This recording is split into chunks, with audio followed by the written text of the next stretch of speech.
Well, thank you for tuning in. You're listening again to the Beyond 50 radio program. I'm your host, Daniel Davis. Just yesterday, I read that Bill Gates and along with one great big investor, now I can't even remember his name now, maybe somebody will be able to remind me of who that is, that'd be Warren Buffett, I believe, was actually addressing a class of about 1,200 students about how the worst is behind us when it comes to the recession. Well, I guess it's encouraging when the two richest men in the world would be able to say something like that, because that's a lot more, I guess, affirming than what Ben Bernanke of the Federal Reserve would be saying to us, where we are supposed to feel a lot more comfortable about the recession being over with. But a lot of us don't feel like it's even anywhere close. There are people still out there who are homeless, people still losing their homes, losing their jobs, and there are those who are looking for work.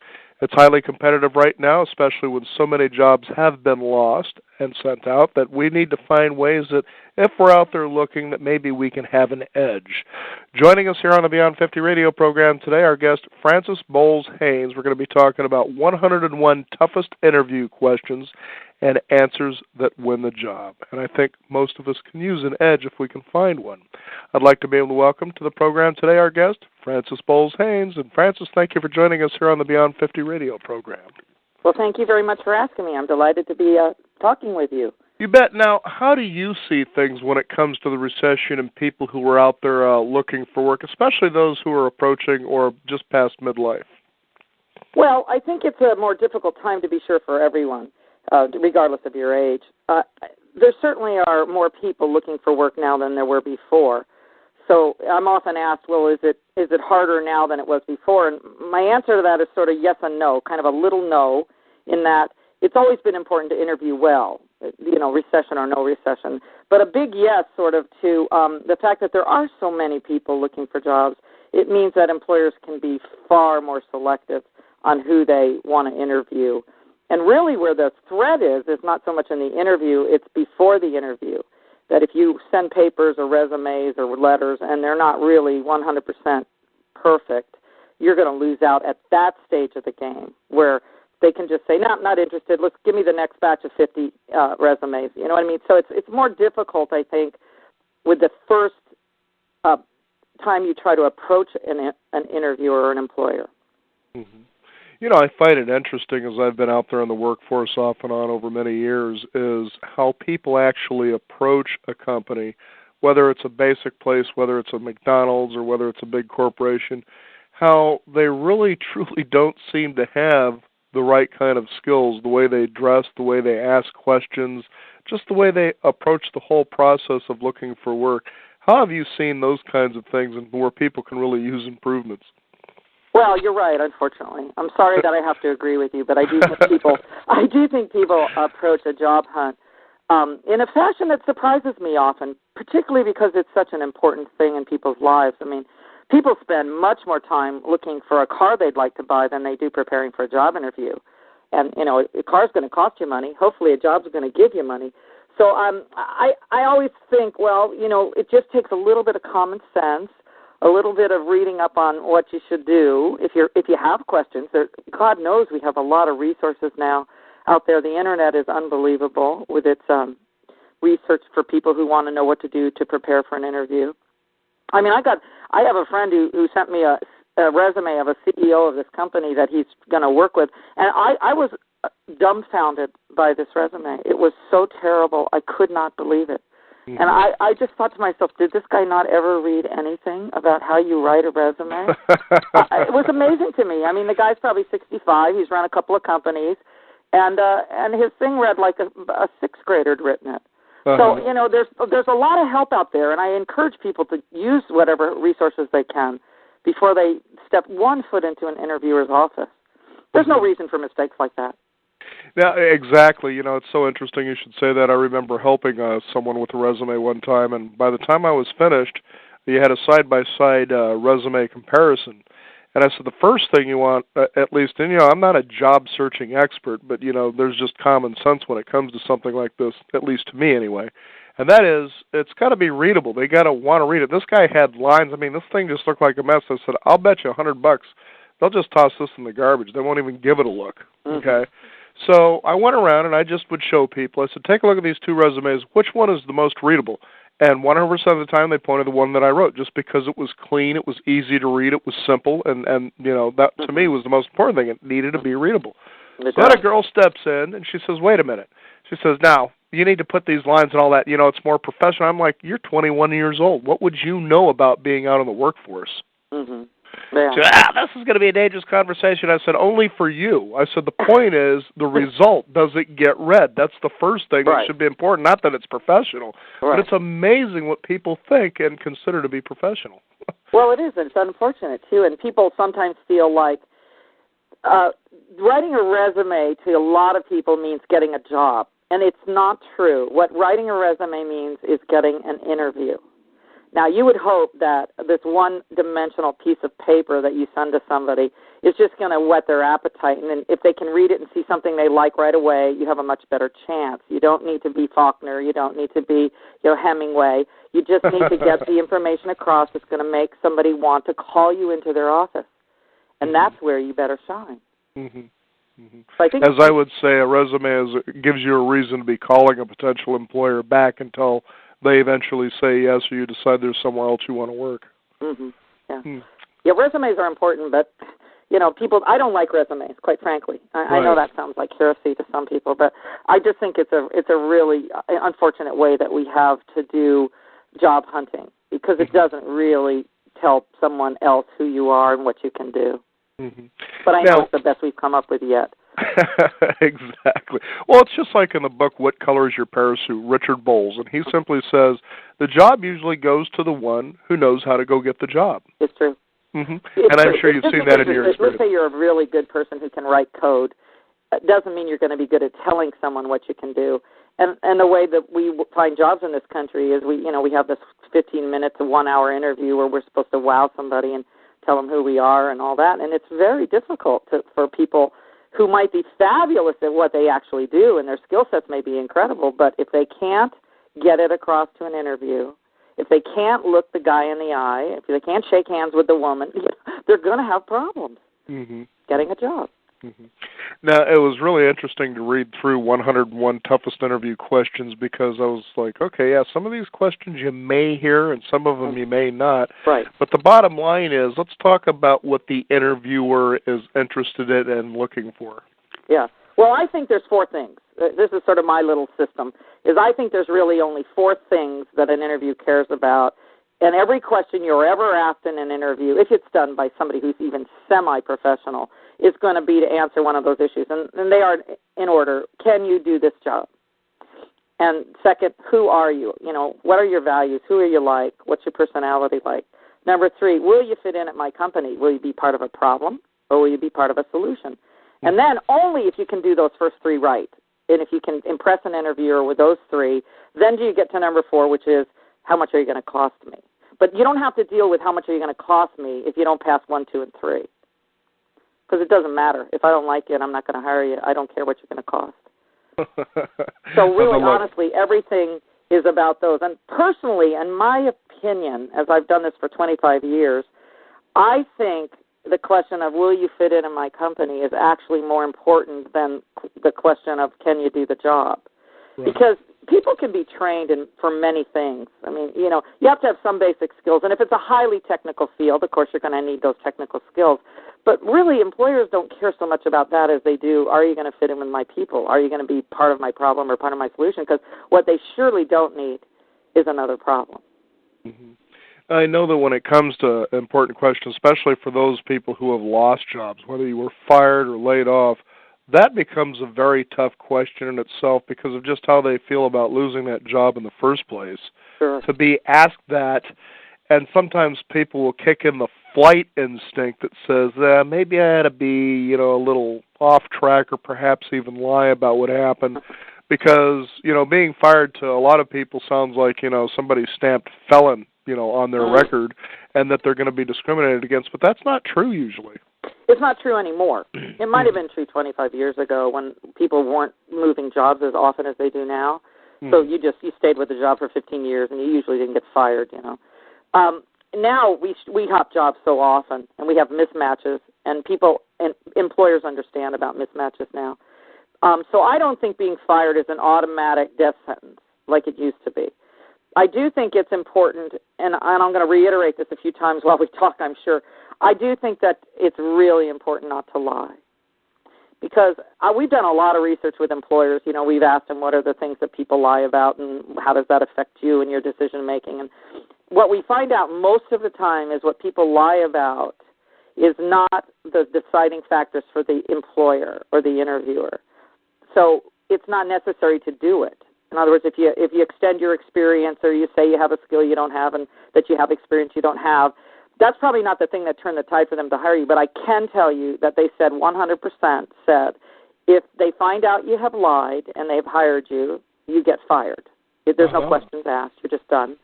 And if they find out you've lied when they talk to your references or whatever, then you you can't get the job offer. They cannot make you the job offer, no matter how much they liked you. Mm-hmm. So to me, it's just like a no-win game. You might as well not even do it. You might as well fess up. If you got fired, you take responsibility for what happened. You don't blame other people. You file it, and then you move on to the next thing. It's not. I don't believe it's that big of a stigma if you handle it properly. Mm-hmm. And now, if you've been fired 5 times, okay, then you have a problem. Then there's a pattern. Especially if it's been within a year to 3 years. Yeah, right. But, if you have those kinds of problems, then you're going to need to really work on some stuff before you can really put your foot into an interviewing office because you aren't going to get a job. You're not going to be hired especially now if I'm an employer and I have, 500 resumes to look at or whatever, and I'm not going to pick you. I'm going to pick somebody else. Mm-hmm. So if I see there's 5 different jobs on your resume in the last 18 months, I'm going to figure I have a problem there. Mm-hmm. I'm not going to interview. Mm-hmm.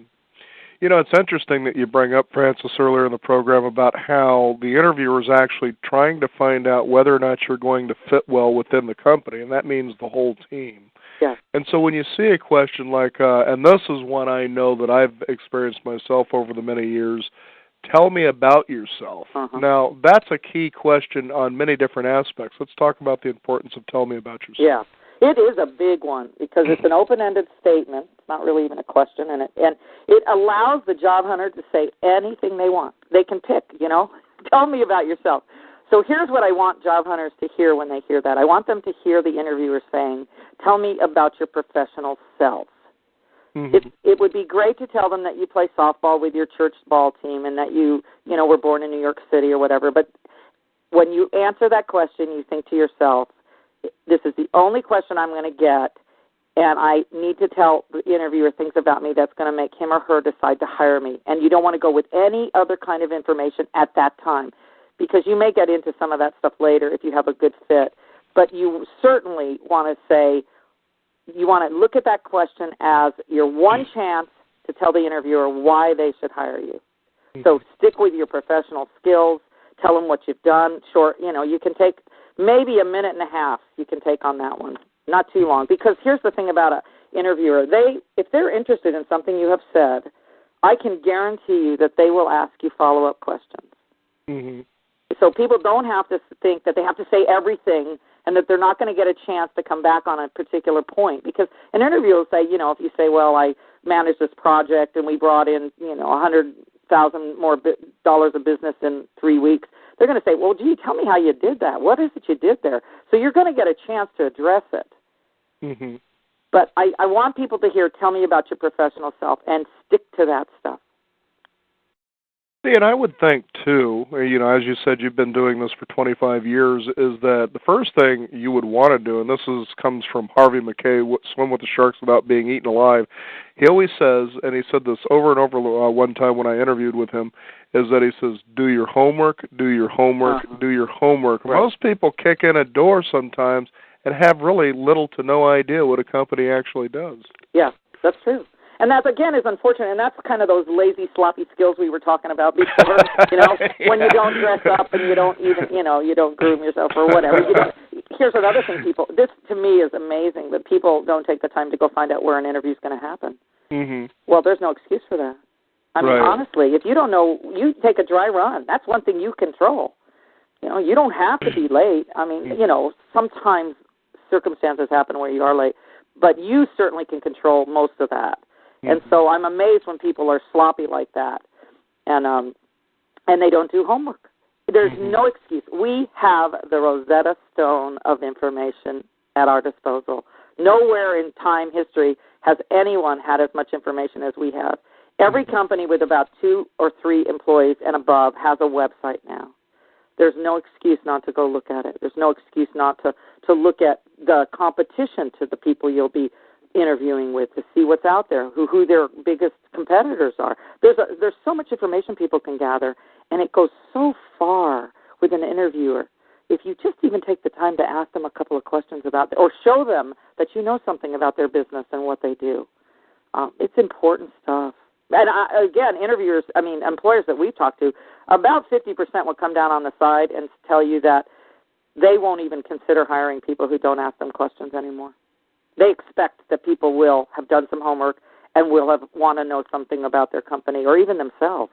Right, right. So, yeah, and there you just said something that's so key, because you want to be a yellow car in a sea of black cars. I mean, you want to stand out. You may not get the job today, maybe somebody else does. Yes. But down the road, you could be just continually following up, as you should be with any of your key places that you want to work, following up, bam, and then it happens, and it happens in a shorter time than a lot of people would expect. It does, yeah. I agree. I mean, I think tenacity is about a really important characteristic for just life. I mean, it doesn't even have to be in the context of finding a job. But I do think that those who stick with it, who have the enthusiasm and the passion and just will put in the extra mile. Sometimes it's not even an extra mile. Sometimes it's just the mile, that you should do. They will fare better than those who don't. And those who believe that they control things, or they control what they control, if that makes sense to you. Right. They do better as well. Because if you say, well, what don't you control? Well, you don't control the questions an interview is going to ask you. But I would say that you do control in some great way the ability to judge and prepare for the questions you're likely to be asked. I mean, we know that I've written 2 books on interviewing, one with 101 questions, one with 202 questions, and there are many, many, many, many other resources out there, thousands and thousands of questions. So a smart job hunter would say to himself or herself, well, what am I likely to be asked in this interview? And they'll go look at those questions, and they'll make up a list of 20 or 50, 30 questions, and they'll practice those questions, and then they'll be ready.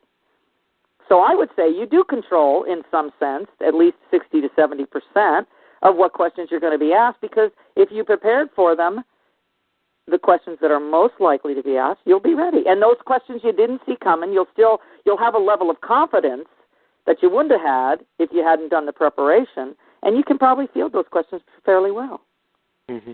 For those of you just joining us, this is the Beyond 50 radio program. Our guest, Frances Bowles-Haynes, we're talking about her book, 101 Toughest Interview Questions and Answers That Win the Job. In this day and age, that's what we want to do now.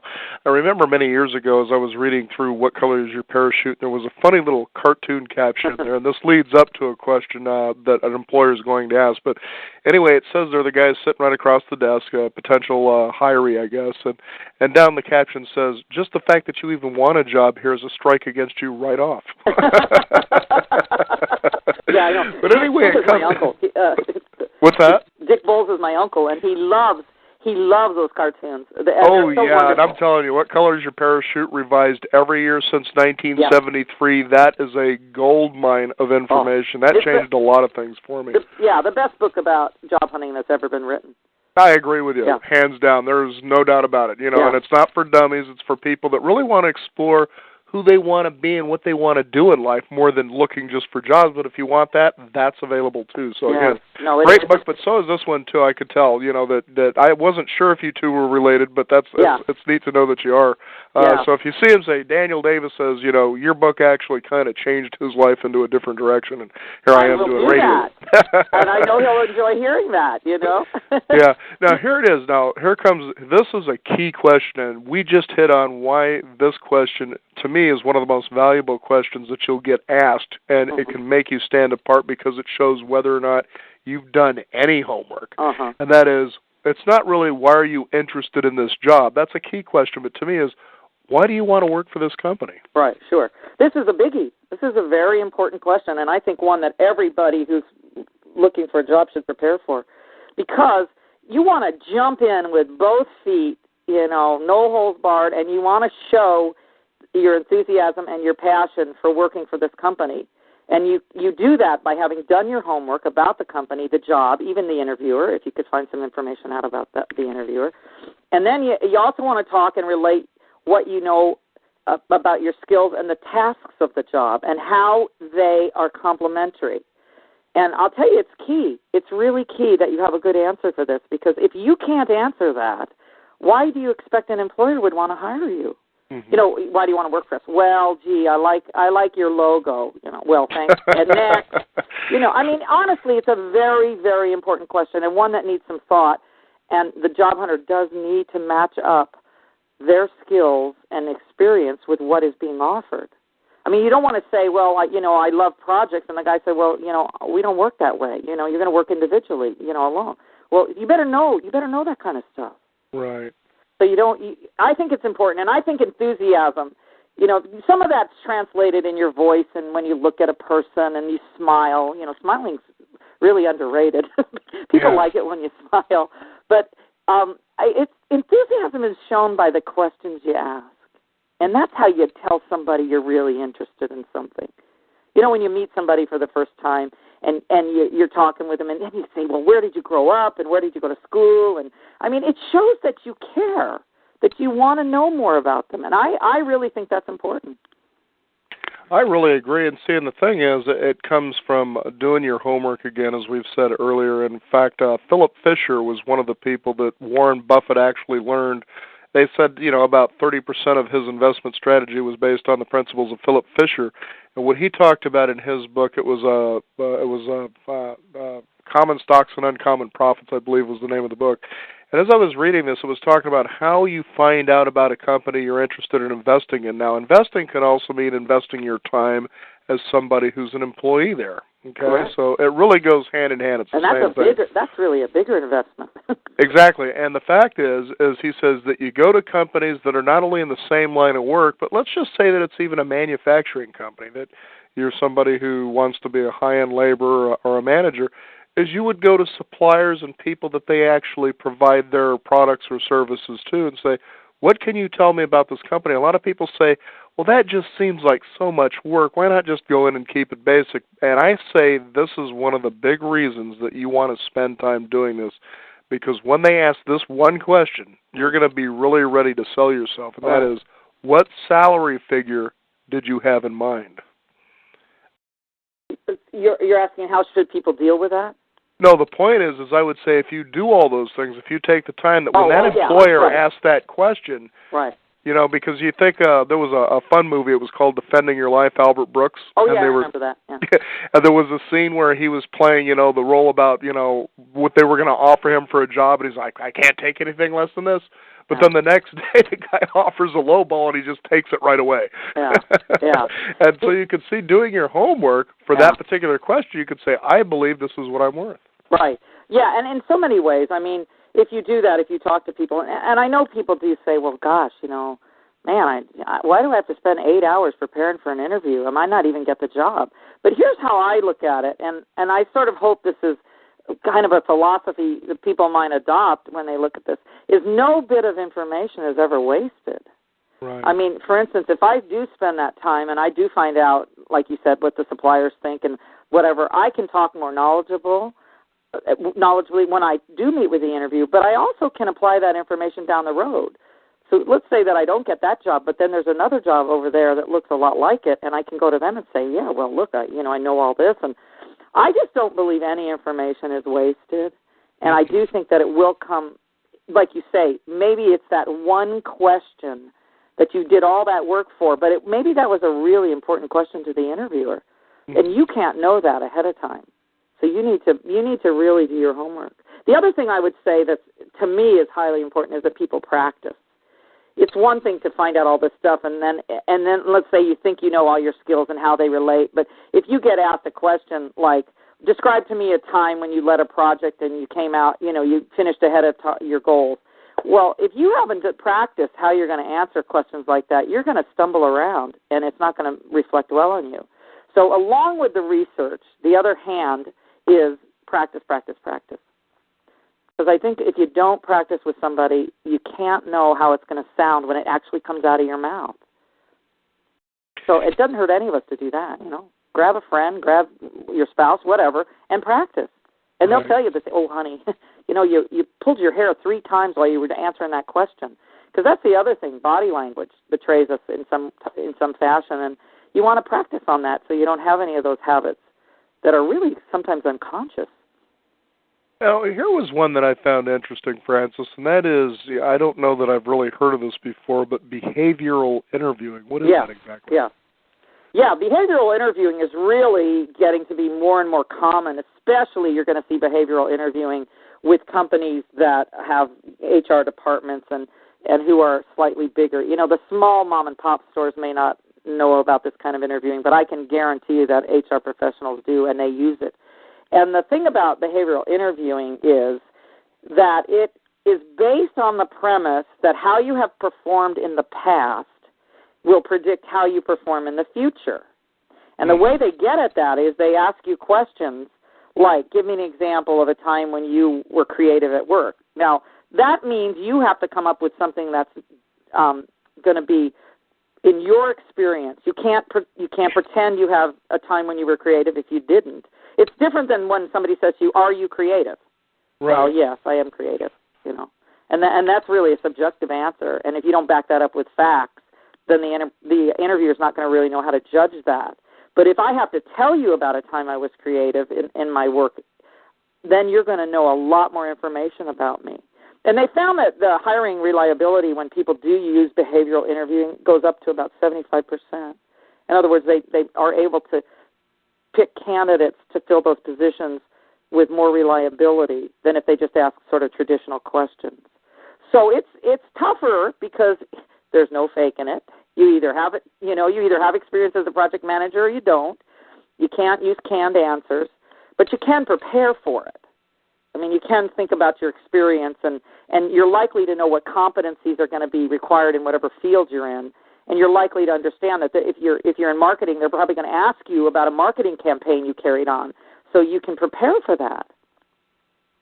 And I personally think behavioral questions are really good questions, and they usually start with either describe something for me, or tell me about a time when, or give me an example of. Usually, if you hear that at the beginning of a question, you're going to know that that's what's happening. They're expecting you to give experience from your past. Oh, yeah, it's interesting. 101 toughest interview questions and answers that win the job. And unfortunately, we can't talk about all the questions. We're limited on time here. But certainly we hope we've given our listeners out there, and I believe we have due to their response here, really good, solid meat to get started with. And one is pick up a copy of this book and get yourself prepared. Remember, do your homework, do your homework, do your homework. Now, Francis, in closing here, what would you consider to be the toughest question a person could face when in the interviewing process? Yeah. I'm asked that a lot, and here's my answer. It's different for every person. There is no one toughest question that we're all going to be asked. And I'll tell you what makes the toughest question is the question you fear or dread the most to be asked. That is your toughest question, and that is the one for which you must prepare. So it might have to do with if you were fired. It might have to do with did you have a gap in your employment. It might have to do with being overqualified or underqualified.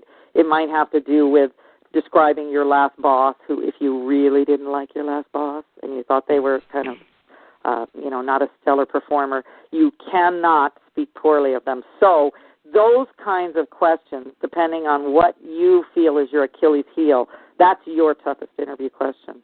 And that's the one I want to make sure that everybody who listens prepares an answer for. And then if you have an answer, you don't have to fear it anymore. You can walk in there with confidence knowing you can handle whatever's asked of you. Fascinating stuff here. Francis Bowles-Haynes, our guest today. 101 toughest interview questions and how you can win that job, and answers to win the job, excuse me. Is there a website people can find out more about this? Yeah, we have two. We have one called careergames.com. It's one word, careergames.com. And we have another one called Perot, POROT.com. And there's all of our stuff's on those sites. Everything's free. There's a lot of tests and, quizzes, I should say, not tests. But a lot of games you can play to get yourself ready for interviewing, resumes, and all kinds of things, talking on the phone, writing a cover letter. We have all kinds of stuff on those websites, which we hope people will find helpful. Well, that sounds like a lot of fun to me. Thank you again for joining us here on the program today. It's been a pleasure. Thank you so much, Daniel. Best to you. You bet. There you go. So you have no reason to be sitting there on the outside looking for work when you've got what you need armed to get ready to get out there and charge forward and create the future that you want. The other thing you can do, too, is also go to our website at beyond50radio.com and sign up for our free weekly e-newsletter. We also want to thank you, the listening audience, for tuning in. We also want to thank one of our following sponsors for making this program possible, and that is ZRT Laboratory. If you're suffering from hot flashes, foggy thinking, sudden weight gain, low libido mood swings, and other effects of aging, ZRT Laboratory, the forerunner in hormone testing, is your first step toward ending troublesome symptoms. Simply visit ZRT Lab online at zrtlab.com to find out how their home collection kits can help detect and correct hidden hormone imbalances. Let testing be your guide to symptom relief and life-changing solutions that begin with you. Remember, zrtlab.com. I'm Daniel Davis. Thank you for tuning in. You've been listening to the Beyond 50 radio program. Remember, live your day past halfway.